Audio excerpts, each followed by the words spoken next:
नमस्कार हमारे प्यारे बीपीएससी टीचर के साथियों। आपका हमारे चैनल स्टडी तंत्र में बहुत बहुत स्वागत है। आशा करते हैं आप सभी स्वस्थ और मस्त होंगे।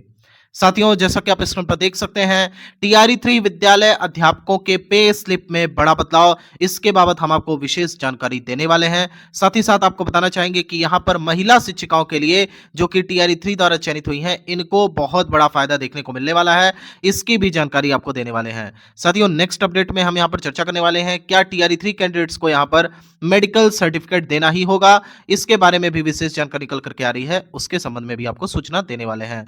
साथियों, लास्ट में जो यहाँ पे अपडेट रहेगी वो रहेगी टीआरई 3 वालों के लिए। जैसा कि हमने प्रीवियस वीडियो के माध्यम से भी आपको जानकारी दे दी थी कि टीआरई 3 वालों की पोस्टिंग यहाँ पे शहरी क्षेत्रों में भी होनी है और साथ ही साथ यहाँ पे एटलीस्ट कम से कम 5 से 10% ऐसे कैंडिडेट्स होंगे जिनकी पोस्टिंग यहाँ गांवों में हो सकती है। लेकिन हमने आपको बताया था कि 90% यहाँ पे जितने भी कैंडिडेट्स होंगे 100% यहाँ पे इनको यहाँ पे शहरी क्षेत्रों में पोस्टिंग हो जाएगी। इसलिए टोटल जानकारी हम यहाँ पर आपके लिए लेकर के आए हुए हैं। अगर आप चाहते हैं कि इसी तरह की टीआरई 3 से रिलेटेड अपडेट आपको लगातार मिलती रहे तो हमारे चैनल को सब्सक्राइब करना ना भूलें। चलिए वीडियो में आगे बढ़ते हैं। साथियों, सर्वप्रथम जो अपडेट है वो सभी टीआरई 3 के महिला शिक्षकों के लिए है। जैसा कि आप देख सकते हैं, बंसीधर ब्रिजवासी जो कि तिरहुत स्नातक क्षेत्र से यहाँ पे एमएलसी बने हैं, उन्होंने यहाँ बिहार विधान परिषद में इस मांग को उठाया कि महिला शिक्षिकाओं को उनके मातृत्व अवकाश अवधि में निर्बाध रूप से वेतन भुगतान जारी रखने की शून्यकाल में मांग की गई है। यानी कि जब यहाँ पे सदन में शून्यकाल चल रहा था तो उसी दौरान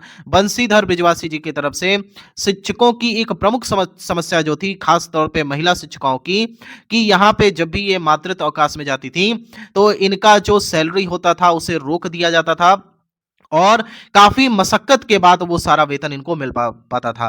तो इसके रिगार्डिंग यहाँ पे बंसीधर ब्रिजवासी जी ने कहा है कि यहाँ पर लगातार शिक्षिकाएं इसको लेकर के नाराज थी और साथ ही साथ ये मांग कर रही थी सरकार से कि इनको निर्बाध रूप से यानी कि बिना रुके हुए लगातार वेतन मिलता रहे, क्योंकि ये इनका अधिकार है। आप देख सकते हैं यहाँ पर बिहार विधान परिषद और शून्यकाल का यहाँ पे 209वें सत्र में पूछा गया प्रश्न है और साथ ही साथ इसके संबंध में जानकारी ली गई है। दिनांक 11 मार्च 2025।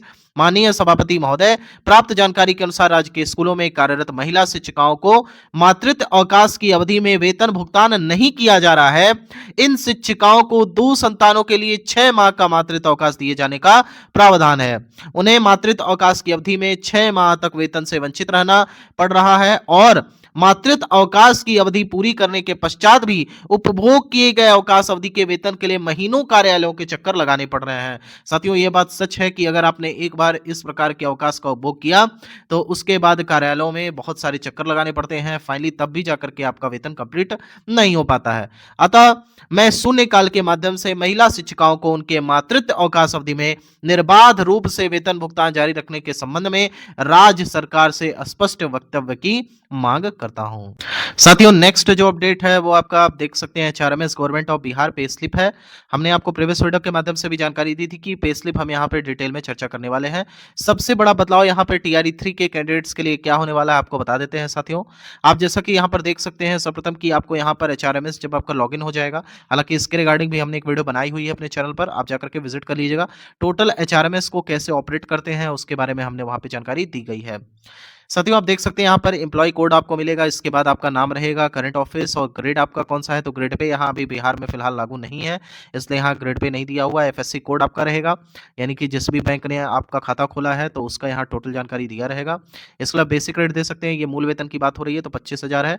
इसके अलावा डेट ऑफ ज्वाइनिंग और प्रान नंबर आपका आवंटित होगा जब आप यहाँ प्रान के लिए आवेदन करेंगे। उसके बाद एचआरएमएस यहाँ पे अपडेट होगा। आपको बता देते हैं, सर्वप्रथम आप यहाँ पे जब आपका मूल विद्यालय में योगदान हो जाएगा तो उसके बाद आपको प्रान नंबर के रिगार्डिंग यहाँ पर फॉर्म फिलअप करना होगा। उसके रिगार्डिंग भी हम एक स्पेशल वीडियो बनाने वाले हैं, आपको जानकारी दे देंगे कि किस प्रकार से यहाँ प्रान के लिए आवेदन करेंगे, ताकि आपको किसी भी प्रकार का यहाँ समस्याओं का सामना ना करना पड़े। क्योंकि ऐसे बहुत सारे शिक्षक थे जिनका प्रान नंबर गलत अप्लाई होने की वजह से 6 माह तक वेतन रुक गया था, किसी किसी का तो 1 साल तक रुक गया था। तो कौन सी गलतियां नहीं करनी है, इंपॉर्टेंट हाइलाइट्स पर हम यहाँ पे चर्चा करेंगे ताकि आपसे कोई गलती यहाँ पर ना हो। साथियों, बाकी ये टोटल डिटेल्स आप देख सकते हैं। आप लास्ट में यहाँ पर देखेंगे तो जो आपकी एब्सेंटी होती है, यानी कि जिसके आधार पर आपका यहाँ पे वेतन भुगतान किया जाता है, टोटल डेज ऑफ मंथ रहेगा, पेड डेज की बात होगी। और अगर आपने LWP लिया, देखिए LWP का मतलब समझ लीजिए लीव विदाउट पेमेंट, तो LWP भी एक तरह का अवकाश है, आप इसमें ले सकते हैं, लेकिन लेकिन यहाँ पे आपको पेमेंट नहीं मिलेगा। हालाँकि एलडब्ल्यूपी लेने से आपके सेवा में किसी प्रकार की टोटल नहीं मानी जाएगी। टोटल यहाँ पे देख सकते हैं कि टोटल आपने पूरा काम किया, इसलिए पूरे काम के लिए टोटल आपको यहाँ पे वेतन भुगतान किया जाएगा उतने दिनों का। अर्निंग में आप देख सकते हैं सर्वप्रथम यहाँ पे ग्रेड पे लिखा हुआ है, तो देखिए ग्रेड पे बिहार में लागू नहीं है, इसलिए ग्रेड पे की जगह आपको 0 दिखाई पड़ रहा होगा। बिहार में ग्रेड पे नहीं चलता है, बिहार में बेसिक पे चलता है फिलहाल अभी। तो यहाँ पे आप देख सकते हैं 1 to 5 के यहाँ पे बेसिक सैलरी की बात हो रही है, तो बेसिक पे यहाँ 25,000 है। हालाँकि इसमें बहुत बड़ी बढ़ोतरी देखने को मिलेगी, हमारी स्पष्ट माँग है और लगातार इस पर बड़ी खुशखबरी देखने को भी मिल सकती है, क्योंकि चुनावी वर्ष है, ग्रेड पे लेकर के सरकार यहाँ कभी भी बड़ी घोषणा कर सकती है। साथियों, डियरनेस अलाउंस की बात करें, जिसे हम डीए बोलते हैं शॉर्ट फॉर्म में, और डीए का मतलब होता है महंगाई भत्ता। तो अभी फिलहाल ये महंगाई भत्ता समय के अनुसार बदलता रहता है, जैसे कि अभी आप देख सकते हो यहाँ पर 12,500 है, यानी कि जो आपका टोटल मूल वेतन है उसका 50%। तो आपको बता देते हैं साथियों, बहुत सारे ऐसे यूट्यूब पे चैनल्स बने हुए हैं जो बता रहे हैं यहाँ पर कि आपका जो डीए है वो अभी जो फिलहाल करंट में चल रहा है, जैसे जो टीआरई 1 और टीआरई 2 वाले हैं, तो इनका फिलहाल 53% डीए है, और इनका डीए हालांकि बढ़ा भी है, तो 56% के आसपास, सॉरी 55% के आसपास शायद डीए इनका पहुंच गया है, ठीक है। लेकिन आपका जो डीए है साथियों, हमेशा याद रखिए कि 50% से स्टार्ट होगा डीए, ठीक है। ऐसा नहीं है कि 53% या 56% चल रहा है तो आपको उतने ही डीए पे भुगतान किया जाएगा, ऐसा नहीं है। आपको भुगतान यहाँ पे 50% डीए पे ही किया जाएगा। सर्वप्रथम जो आपकी सैलरी बनेगी वो 50% डीए पे बनेगी। उसके बाद यहाँ पे एचआरए, जिसे हम हाउस रेंट अलाउंस कहते हैं, तो यहाँ पे 1000 है। हालाँकि ये डिपेंड करता है कि आप किस क्षेत्र में, हमने आपको बताया है कि यहाँ पे शहरी क्षेत्रों में आपकी पोस्टिंग होनी है। इस वजह से जो एचआरए है इसमें बहुत बड़ी मात्रा में आपको वृद्धि देखने को मिलेगी। यहाँ पे अभी फ़िलहाल जो गाँव में पोस्टेड है टीआरई 1 और टीआरई 2 वाले, तो उनको 4% ही एचआरए मिलता है। लेकिन आपको यहाँ 7 से 8% का यहाँ पे सीधे-सीधे बेनिफिट देखने को मिलेगा, यानी कि 2 गुना। यहाँ पे देखिए अगर 1000 मिल रहा है तो आप यहाँ शहरी क्षेत्रों में पोस्टेड होंगे तो 1000 प्लस और ऐड कर लीजिए। इसके अलावा आप मेडिकल अलाउंस देख सकते हैं, तो ये भी शहरी क्षेत्रों के हिसाब से डिपेंड करता है, तो 1000 रुपये है तो आपका भी यहाँ प्लस ही कुछ रहेगा।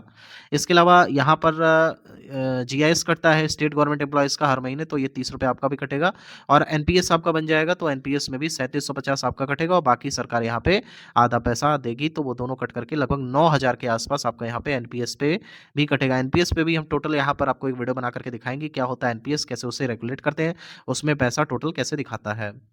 साथियों, इसके अलावा टोटल यहाँ पे देख सकते हैं, अगर आपने कोई लोन लिया हुआ है, हमने एचआरएमएस वाली वीडियो में बताया है कि एचआरएमएस पे किस प्रकार से लोन लेते हैं, तो उसके रिगार्डिंग भी यहाँ पर आप देख सकते हैं कि लोन आपने ले लिया है तो कुछ भी नहीं दिखाई देगा, ईएमआई वगैरह भी ले सकते हैं। टोटल ग्रॉस सैलरी की बात करें तो ग्रॉस सैलरी यहाँ पे 39,500 जो सर्वप्रथम आपको सैलरी मिलेगी 39,500 होगी। हालांकि ग्रेड पे लागू होने वाला है साथियों, इसलिए निश्चिंत रहिए, आपका बहुत भारी मात्रा में बढ़ा हुआ वेतन दिखाई पड़ेगा, इसलिए घबराने की आवश्यकता नहीं है, बस ये कुछ ही दिनों की बात है। फिलहाल ग्रॉस अर्निंग आपकी 39,500 के आसपास रहेगी अगर आप 1 to 5 से नियुक्त हैं तो। इसके अलावा 28,000 बेसिक पे आप ऐड कर लीजिएगा, ये 6 to 8 का रहेगा, और इसके आगे भी आप मतलब 3-3 हज़ार करके ऐड करते चलिएगा।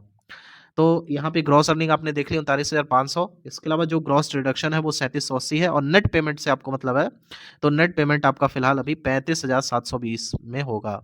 यानी कि जो 1 to 5 वाले शिक्षक हैं उनको इतना ही पैसा first salary in bank account देखने को मिलेगी। हालाँकि ये भी कोई कम नहीं है, लेकिन जैसे ही ग्रेड पे आपको मिल जाएगा, अन्य राज्यों की तुलना में तो काफ़ी कम है। तो उसके हिसाब से अगर देखा जाए, तो जो फर्स्ट सैलरी मिलेगी तो फिलहाल इतनी मिलने वाली है, लेकिन कुछ ही दिनों के पश्चात आपकी सैलरी यहाँ पे 60,000 के करीब पहुँच जाएगी, और जब यहाँ पे आपका 8वां वेतन आयोग लागू हो जाएगा तो लगभग आपका 80,000 से लेकर के 1 लाख तक की सैलरी भी देखने को मिलेगी साथियों। साथियों, नेक्स्ट जो हमको जानकारी देनी है वो आपके मेडिकल सर्टिफिकेट के रिगार्डिंग देनी है। बहुत सारे ऐसे यूट्यूब चैनल्स हैं या टेलीग्राम पे चैनल्स हैं, वहाँ पे देखने को मिल रहा है, और साथ ही साथ बहुत सारे साथियों के कमेंट भी आ रहे थे, सर ये बताइए क्या मेडिकल सर्टिफिकेट ज़रूरी है, क्या मेडिकल फिटनेस देना होगा? देखिए, सर्वप्रथम बात आप एक चीज़ समझिए कि टीआरई 1 और टीआरई 2 में तो मेडिकल सर्टिफिकेट नहीं लगा है, और यहाँ पे आपका भी मेडिकल सर्टिफिकेट नहीं लगेगा, क्योंकि विद्यालय में डायरेक्ट आपका योगदान कराया जाएगा, उसके बाद ट्रेनिंग होगी। शिक्षकों का मेडिकल सर्टिफिकेट से कोई लेना देना नहीं है। हालाँकि ये राज्य सरकार के ऊपर डिपेंड करता है। जैसे कि बाकी राज्यों की बात करें तो वहाँ मेडिकल सर्टिफिकेट मैंडेटरी है, वहाँ पे यानी कि आपको जॉइनिंग से पहले एक मेडिकल सर्टिफिकेट बनवाना होता है, और फिलहाल यहाँ बिहार में इस चीज़ की कोई भी चीज़ नहीं चल रही है। आगे आप देख सकते हैं टीआरई 3 शहरी क्षेत्रों में पोस्टिंग, तो यहाँ 100% कन्फर्म है। आप सभी 90%, मैं बार-बार बोल रहा हूँ, 90% यहाँ पे जितने भी विद्यालय अध्यापक अध्यापक हैं, उनकी पोस्टिंग शहरी क्षेत्रों में होनी है और यहाँ पे अगर कहा जाए कि अगर 100% भी बोल दिया जाए, तो ये भी गलत बात नहीं होगी कि लगभग टोटल यहाँ पे जितने विद्यालय अध्यापक हैं, उनकी पोस्टिंग शहरी क्षेत्रों में होनी है। साथियों, आपको बताना चाहेंगे कि अगर आप बीपीएससी टीआरई 3 के रिगार्डिंग लेटेस्ट अपडेट चाहते हैं, तो याद रखें कि स्टडी तंत्र चैनल आपको लगातार लेटेस्ट अपडेट देता है, इसलिए चैनल को सब्सक्राइब करना ना भूलें। थैंक यू सो मच साथियों, यहाँ तक वीडियो देखने के लिए। माता रानी करे आपका दिन शुभ हो।